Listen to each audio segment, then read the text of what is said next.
This is just a quick disclaimer. What you're about to watch is my first attempt at stand-up comedy, but I need to explain to you why the video is the way that it is. See, firstly, I performed it at my college, but the date changed and the time changed, so when it was time for me to perform, I wasn't as prepared as I could have been. I didn't have all my material memorized, and since it was at a time where a lot of people were going to class, the audience wasn't as big as usual, and a friend of mine, who actually the only one person in the audience that I know was recording me, so that's why you can hear her talking, and that's why you see it from her perspective, and that's why you can hear a door open and people walk through.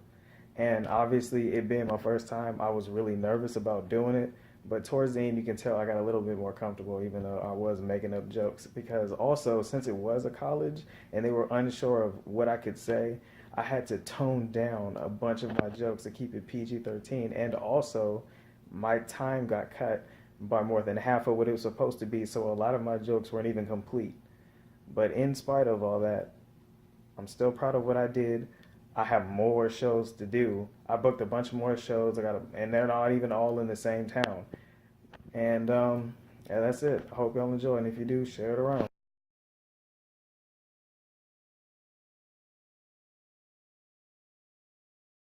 Hey everybody, I'm originally from San Diego, California, and I moved to Houston when I was like 9. At all the places I've been to, which is a lot of places, San Diego is the weirdest because it's the only place that I know where you can watch an ice cream man get outsold by a dude pushing a taco cart. And they ever have big stores where people trying to buy kids, you know, there's a lot of, my street had a lot of fat kids on the street. There's a lot of play cleaners on my street. And so the ice cream man was like, all right, I'm getting tired of Pablo outselling me. He wasn't racist. So he started selling fake Yu-Gi-Oh cards, because that was a thing at the time. And he was doing okay, but he needed that one extra step. So he started selling fake action figures. And I heard he had Dragon Ball Z toys. I was like, oh, cool. So I don't gotta go to Toys R Us. So I went to the ice cream man, bought myself a Dragon Ball Z figure that wasn't real. I'm thinking, oh, hey, I got the new Super Saiyan Goku, but it was just Blonde Gonzalez. And I was like, but the one thing I don't like about San Diego, like I said, the food's great, weather's great.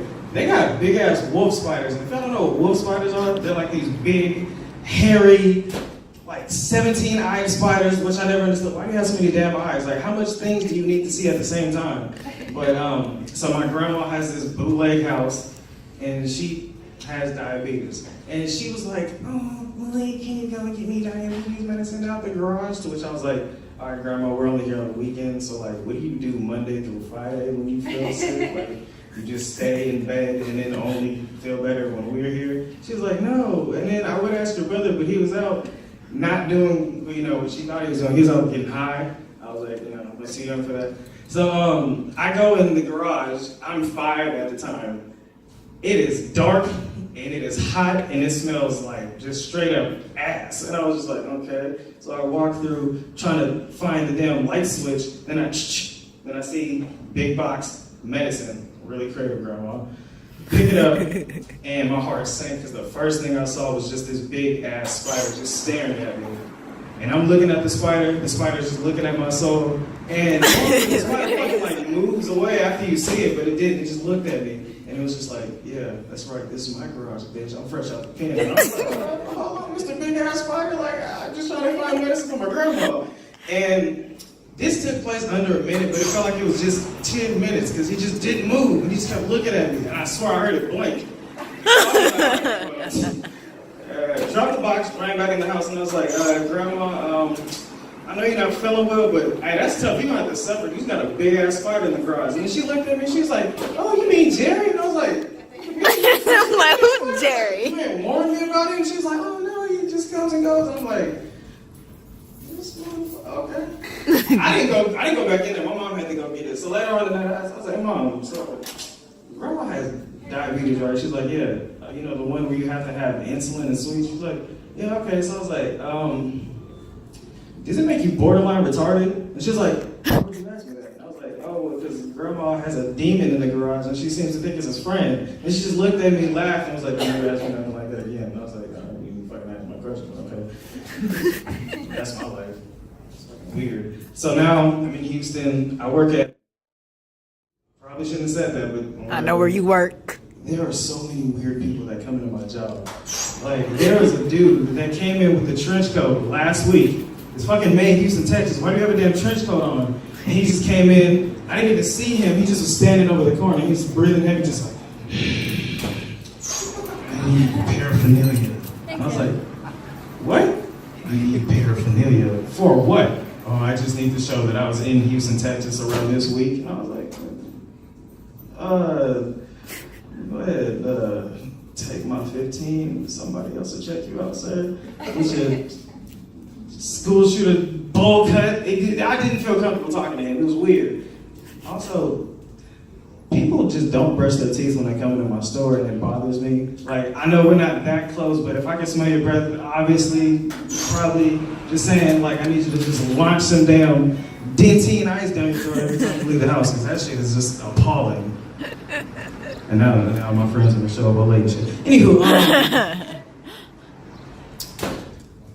dating also is weird for me because I never want to bring anybody back to my house. I live in the ghetto, so it's not like you got a nice scenery.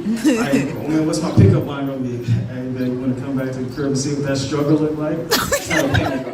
Or you want to look outside my window and see brick walls and stray cats and shit? If we're real lucky, you'll see a freshly high crackhead scribbling through the bushes. Nobody wants that. Me and crackheads have an interesting relationship.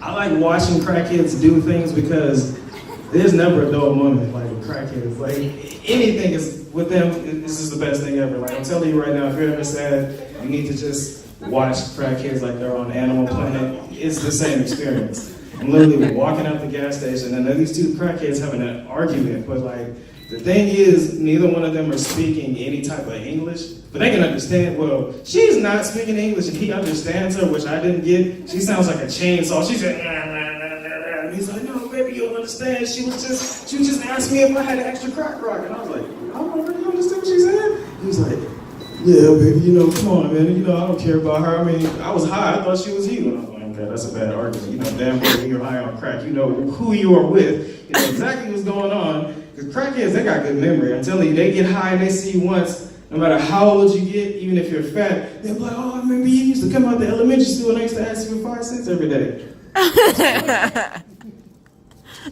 PCP is also a funny drug to watch people on because, like, I think they give people superpowers. Like, in all honesty, I feel like that's the estrogen right there, the PCP. I watched a man get curb stomped by 6 dudes high on PCP, and he just kept getting up like, the only way I can describe it is watching somebody play the practice mode on Tekken when he's the opponent.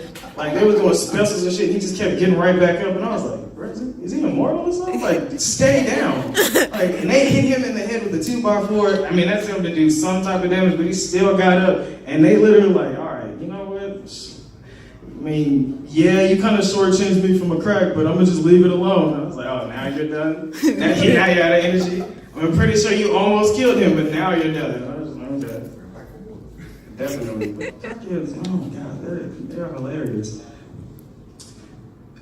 They are tricky though, because not all crackheads are broke like you think they are. Like some crackheads actually have money, I found out.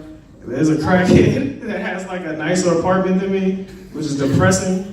I found out. I was like, I thought he lived on that box he sits on outside the gas station. Then I seen him get into a new BMW that wasn't stolen. And then I was passing through a neighborhood, and this is a true story by the way, and he gets out this like super nice condo. And I was like,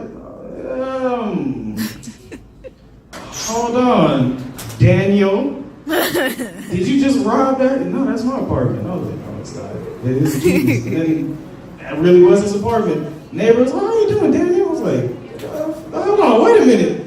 You asked me for $1 last night. He was like, yeah, Join the comedy show. I was trying to get some extra change on my gas. I was like, do you know where I live at? You know what that dollar could have done for me? He's like, oh, well, I mean, that's not my problem. You step your life up. You know how depressing it is? A crackhead told me to step my life up. Oh my gosh. And now I'm doing comedy. We'll see how this shit works out. Thank you. You are all a nice crowd. Y'all have a nice day. Yeah.